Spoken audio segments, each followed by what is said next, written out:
Could the underdogs inflict more punishment on Tommy Burns and his team? The answer coming up with commentator Jock Brown.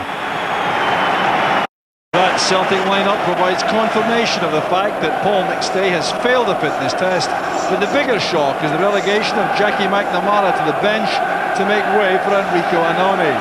No starting places either for Simon Donnelly or Brian McLaughlin, but Andreas Thom returns and David Hanna wears McStay's number 8. Tommy Johnson starts his first match for his new club following his £2.4 million transfer from Aston Villa a couple of weeks ago. 26 years old, he's equally comfortable in an attacking midfield role or as striker, so he offers manager Tommy Barnes various tactical options. There's lots of experience in that Falkirk team, but also some very promising youth in the 6'7" frame of 21-year-old Kevin James in central defence and 19-year-old left-back Andy Seaton, who will be the youngest player on the field. Scott Crabb has been in 2 losing semi-final teams for Hearts. Andy Gray, though, was more successful in the FA Cup, where he played for Crystal Palace against Manchester United in the 1990 Wembley final. Now 32 years old, he's in the twilight of a career which saw service also with Spurs, Aston Villa and Queen's Park Rangers. He also has 1 solitary England cap. And the man in charge is Glasgow solicitor Willie Young from Clarkston. It's a banana skin of potentially mammoth proportions, this, for Celtic. Coming into this semi-final as very hot favourites, but against a Falkirk team growing in confidence under Alec Totten. Just 2 defeats in their last 14 matches. Celtic, on the other hand, haven't won in their last 4 after beating Rangers in the quarter-final. So an early touch here for Craig Nelson. The conditions absolutely excellent for the game. A real festival occasion with a very enthusiastic crowd packed in here. 47,000 supporters, a capacity crowd virtually. A real international lineup this for Celtic. And only the Italian playing it into Johnson, Englishman back to the German Andy Thom. Clearance came from McGowan. Usual fast start from Celtic. Fine play there by McAllister, and the recovery was made by Cadet. Always willing to do that, back checking on defenders in possession, and forwards making breaks like McAllister.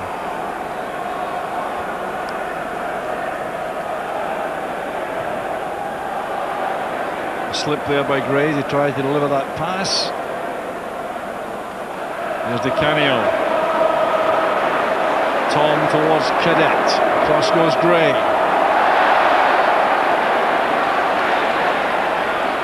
Strong play by Cadet. Hanna in the holding role in midfield for Celtic. Annoni towards Johnson. Strong challenge there by James. This is Crabb. Bad tackle by Stubbs. Alec Totten irate, leaping from his dugout there. The yellow card is administered to Alan Stubbs. Comprehensively beaten Stubbs here by the skill, the sharpness of Crabb.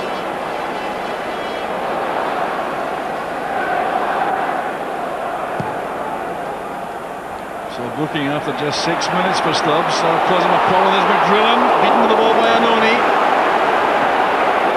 Great control shown there by McAllister. The tackle came from Tosh McKinley. Good attacking play from Falkirk.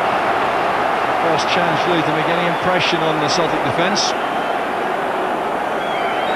Falkirk playing in their change strip, the red tops, because they prefer to do that. They have these checked blue and navy blue strips as their normal first choice, but they feel luckier in these ones and obtained authority.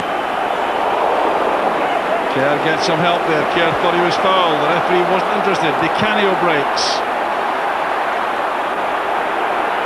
Still Di Canio coming a long way forward. That's for Cadet, who's onside. Johnson waits in the middle. Thom is there too. Fine defending by Oliver.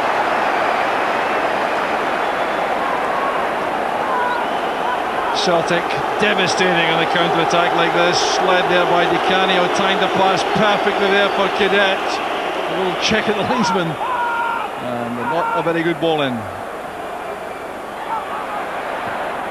Tom's cross met in the middle by Jamie McGowan, the skipper.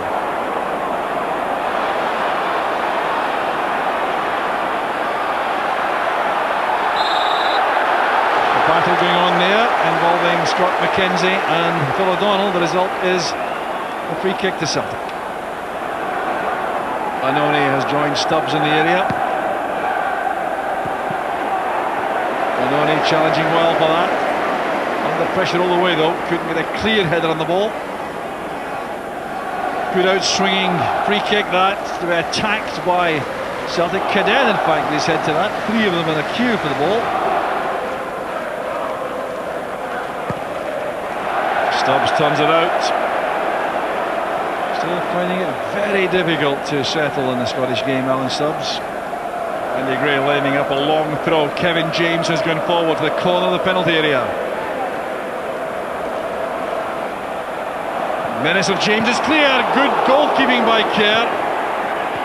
Now McGrillen on the turn. It's turned in by Crabbe. It's offside, it won't count.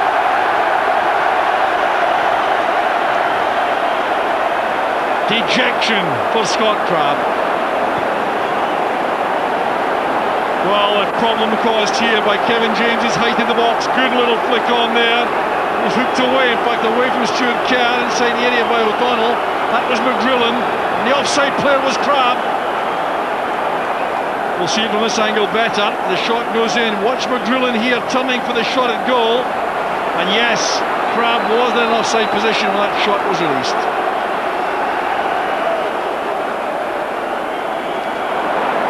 Scott McKenzie, real workhorse in midfield, very important role to up and down in that area.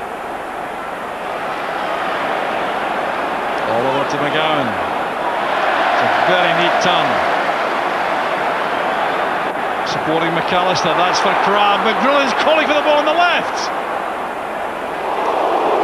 Very clever effort there by Crabbe, but he had Paul McGrillen in acres of space on the left-hand side.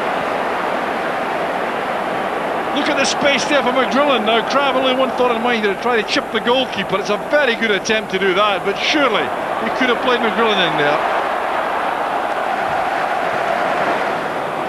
McKinley has picked out Di Canio. Brilliant pass there from McKinley. Over trying to get men back. Di Canio retaining possession. Too long for Cadet. Couldn't keep it in. His close control is remarkable. Sometimes wonder if he has the tendency to take on one man too many. That delivery just a bit strong.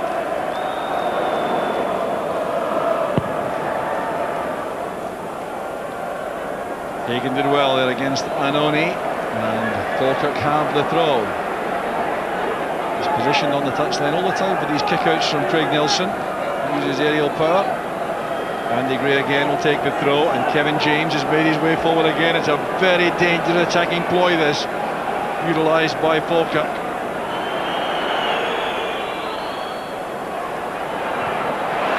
Crowding round James, the Celtic defenders. Hannah launching the ball forward, Johnson using his pace against Oliver.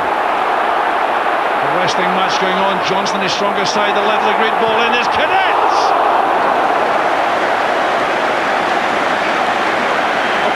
From Cadet for Johnson, and it's richly deserved. Quite simply too much pace there for Neil Oliver, and this was a good chance for Cadet. Well, the battling going on there on the run, but Johnson was quicker all the way on that strong left side, delivering a perfect ball there for Cadet. Good early impression from Tommy Johnson. Andy Gray. He's loved every second of this, Alec Totten, and his team has done him proud so far. Celtic quickly on the move again, desperate to get a goal before half-time to settle the nerves. Anoni. short this time for Cadet. Shooting chance for O'Donnell. That was in his strong side. O'Donnell again. Di Canio backing in and spinning. It's great play by Di Canio. Covered away again by Oliver. Good play by O'Donnell. This is McKinley. Once again, Oliver at the end of the cross. There he goes again. Tower of strength in defence, Neil Oliver. All Celtic, but they can't find a way through.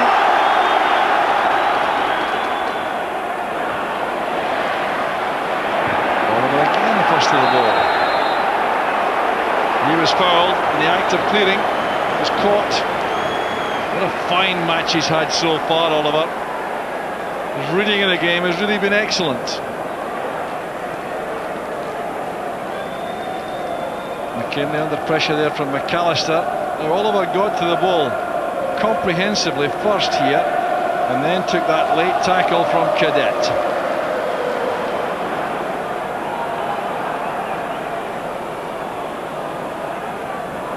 Di Canio starting to move deeper and deeper. Excellent jinking run. The pass goes all the way through to top. Relief for Andy Gray. It went right through his legs. What a relief for the Englishman. Well, this pass by Di Canio should have been mopped up easily there by Gray. A bad slip, and Tom had a golden opportunity. What a let-off this is for Falkirk. The pass here, though, goes straight through Andy Gray. It's remarkable. Under his foot there, Tom should surely have scored. Peter Grant, Paul McStay, Malky Mackay in the director's box with Gordon Marshall and Morton Weghorst. An expensive array of talent there. Seaton doing well there against Annoni. Clear foul by McGrullin on Cadet. So a late opportunity here in the first half for Celtic. We're into stoppage time now. Di Canio was onside. Still Di Canio. The header by Cadet. The ball reached him coming much too quickly, I think. Couldn't expect to control this. Well, just onside and no more there, Di Canio, and now the trouble is on for Falkirk. Over on the far side was Cadet. The last chance for a fascinating first half in which Falkirk surely have taken the honours defensively. Some very stout work they've done, and they've also found the net in the first half, although the goal was chopped off, scored by Scott Craft early on. Certainly he was offside, but what a boost of the confidence that gave Falkirk. They battled heroically throughout that first half. The Falkirk fans enjoying the experience to the full, and very few clear-cut chances going to Celtic. At half-time, it's Celtic 0, Falkirk 0. Celtic Chief Executive Fergus McCann looks very relaxed as the second half's about to get underway. Fourth official spotted the number 18 in the back of Hannah, and that's been resolved now for the start of the second half. So Falkirk get us away for the second half. Celtic certainly knew before this match that it wouldn't be easy, but I wonder if they appreciated just how tough it might become. With Falkirk really fired up for the occasion and very well organised. Only underneath that, rather. Stubbs made no mistake. That looked like a clear push by Tom on Seaton. Alec Jordan waving Kevin James towards the penalty box for Falkirk. That's good defending by Stubbs. He's taking a knock in that challenge with James. He's on the ground, Alan Stubbs. The ball will be played out, I'm sure, deliberately to allow attention for Stubbs. Let's see better what damage was inflicted. There was the header away. There seemed to be a clash of heads there with James. Anxious moments. Alan Stubbs does not look at all well. We may see this better again from this angle. You'll see James and Stubbs coming into this challenge. Stubbs won it fair and square. There was the collision. So Stubbs is carried off towards the Falkirk supporters, and sportingly they've given him a very good round of applause out there. Mark of respect for the good professional. McNamara is already on. Anoni has gone to centre back. McNamara to right back. The ball returned to Falkirk by Tosh McKinley.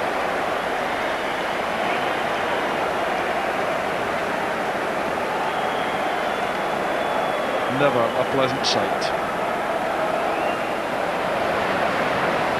Now Di Canio. Tom wanted too long the ball. McGrillen stepped in. Still Andy Tom has possession. Here's Tom again with a cross. Regan up for that. Going to touch on. Di Canio against McAllister.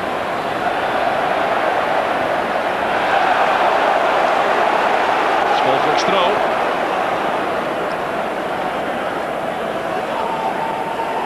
Good ball in this from Andy Tom. There's Andy Gray facing the wrong way, really, just tried to help that on its way. He did it very well indeed.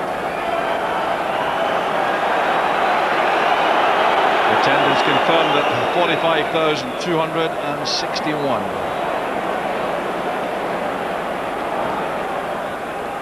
Seaton to McGrillen.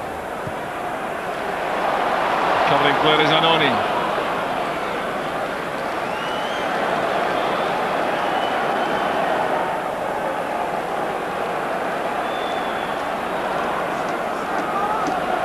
McKinley sprinting forward on the left touchline. Boyd finds Di Canio. That was good play by Di Canio. Chance opening up. Good covering play again by young Andy Seaton. Stopped in his tracks by McKenzie. There was a hand used there.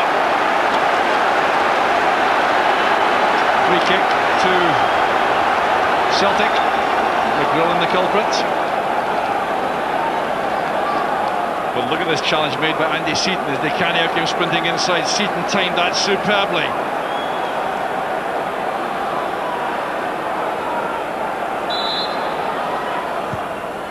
Canio's free kick. McGowan was there again for Falkirk. They've defended the aerial threat extremely well so far.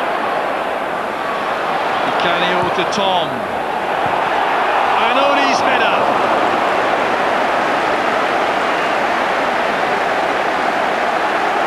Frustration there for the Italian. Tom anxious about that. Team defending too much for his liking. Good movement over again by Tom on the right hand side. This time he pulled it back. Anoni ambitious there with that flying header. James did well. McGrillen got a touch. The shot on there. A great save from McAllister. Kerr saves Celtic. Oh, terrific attack that by Falkirk. Stuart Kerr came to the rescues. It's such a quiet match. But the header down initially caused the problem. Then the first time shot from McAllister had Kerr at full stretch.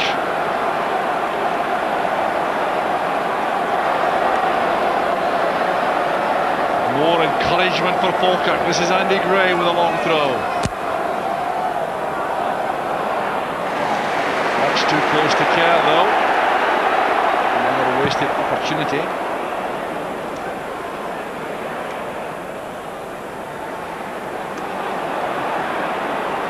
Hagen, McGrillen coming straight into Anoni.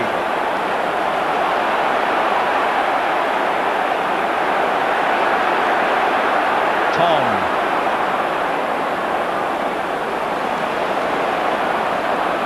O'Donnell. Di Canio switch to the Celtic right. It's great wing play. Chance now for Cadets. Came off McGowan. Well, Di Canio again opening up Falkirk with his wing play, this time on the right hand side. Brilliant play and a superb pullback there for Cadet. It was going in, I think, but for McGowan. Cadet up so well again. The by Seaton.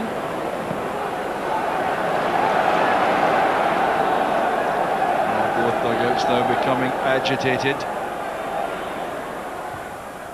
Headed away there by O'Donnell, reaches Di Canio, who's back on the left. This is Tom, who's found space, not picked up in the middle of the field. That's unusual. A chance for Johnson.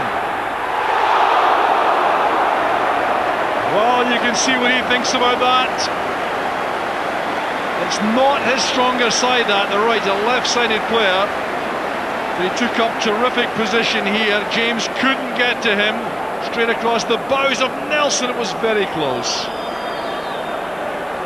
Well, we'll see how close this was. Tom's pass was perfect for Johnson. And you'll see this angling across, and Nelson must have breathed a big sigh of relief there. He's been yellow carded for time wasting.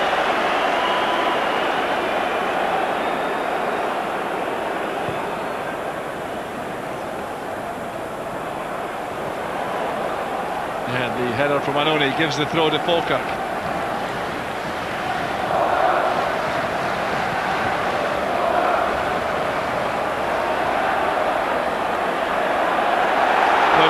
Johnson with the chance that Cadet's been waiting for. Great block by Nelson. Back it comes to Di Canio. Such composure. It's scored by Johnson. The breakthrough at last.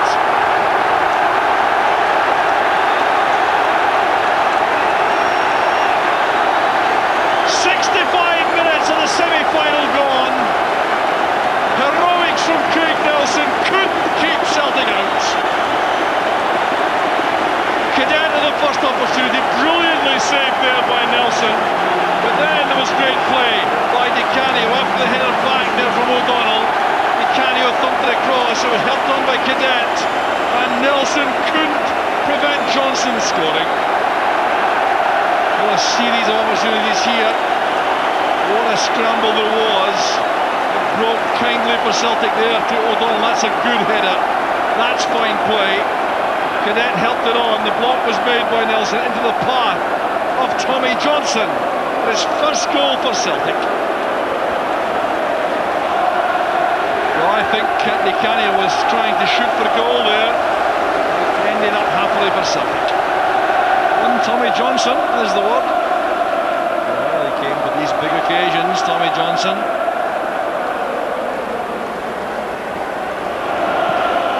Major pressure is off. McKinley has done well on the run.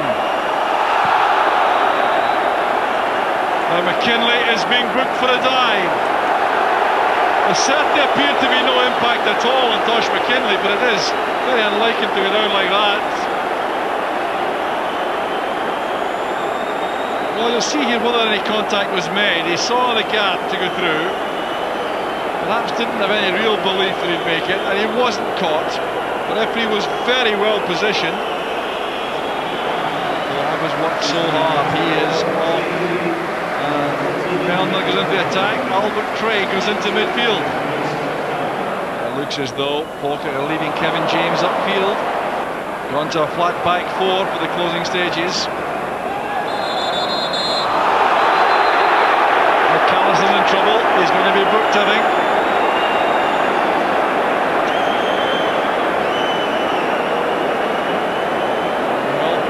Supporter Willie McCullers this afternoon out there and showing his frustration with that infringement. O'Donnell taking it away. It's a high challenge there by McAllister. McKinley. That's for Johnson. Oh, that's brilliant goalkeeping. Johnson coming in the blind side of the defence. Well, what a top-class save this is. What a good first touch it was too. Brilliant timing by Nelson. Offside given there. Could have been John Snock, it did, I think.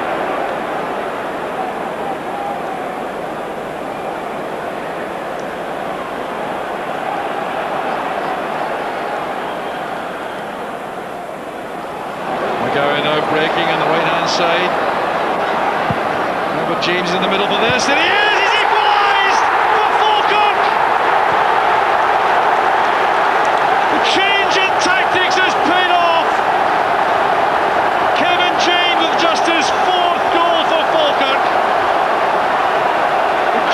from Jamie McGowan. Kerr was caught flat-footed. It was bulleted home by James, and suddenly Falkirk are back in the cup.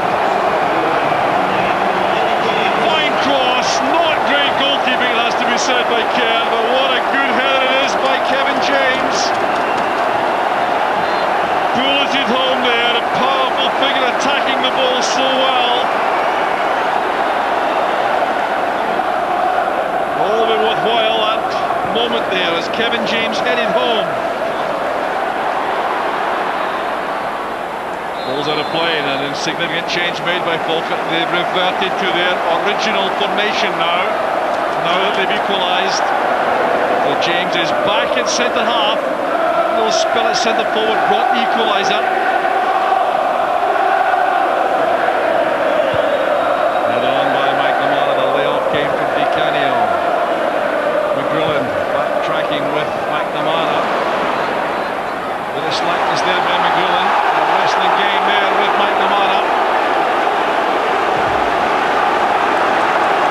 Looks like a corner kick's been given.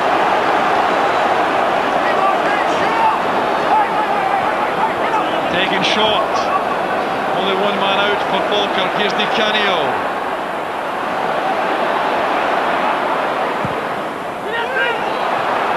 Header on, reaches Cadet. Couldn't control it. Desperation in the Falkirk defence. Another good ball. It's thumped away this time by McGrillen. Falkirk staying around the penalty box, not following the ball out. Staying on the ropes here, hanging on grimly as Celtic come forward again. This is O'Donnell. Chance for Anodi. Broke off Cadet as a goal kick. Disappointment for Enrico Anodi again. One good header out of the half, past the post. And this was set up by O'Donnell. Blocked there off Gray and then Cadet.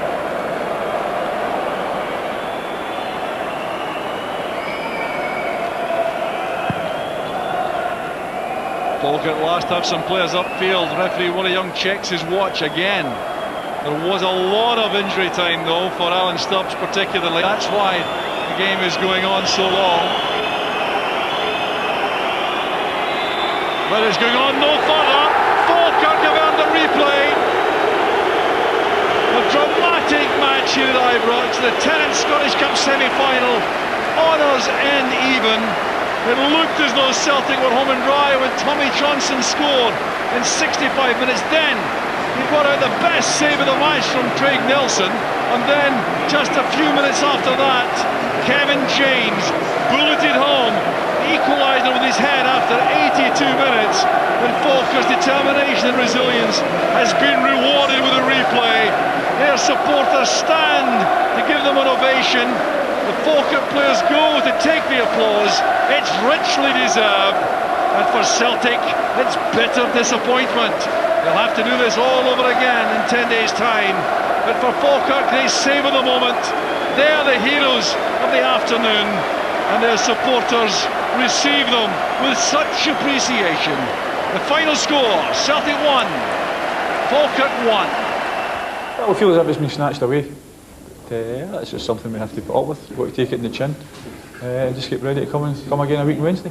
There was a suggestion before the game, you didn't get the game wrapped up early on, the crowd might show some lack of patience. How do you feel about that side of things?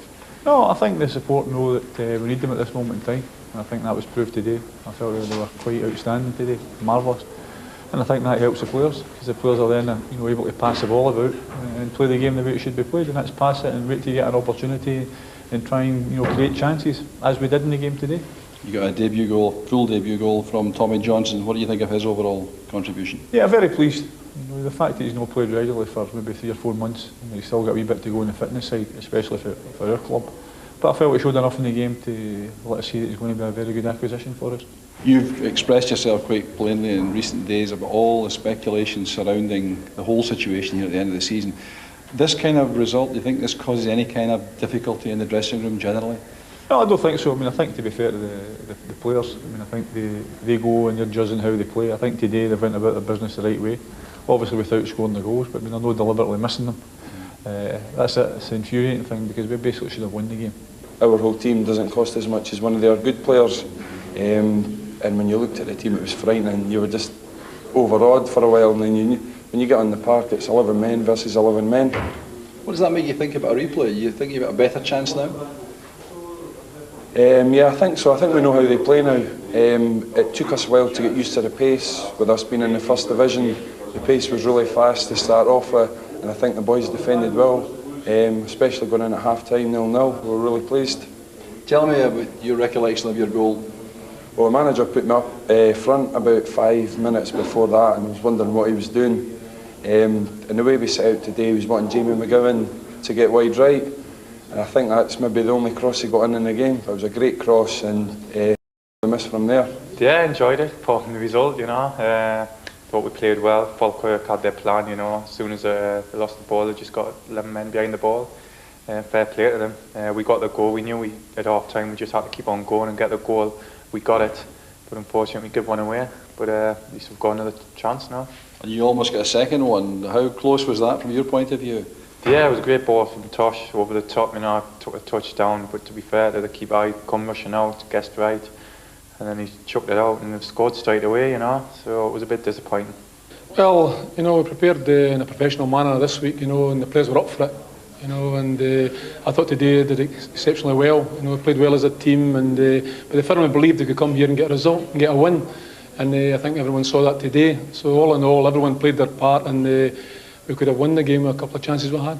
There was the feeling that if you held out for the opening 20-25 minutes, then things would be really going to script for you. Was that what you felt beforehand? Yeah, well, Celtic and Rangers are always the same. They always come at you an express train, trying to get an early goal and get their crowd behind them. I felt we weathered the storm. You know, defensively we played very, very well.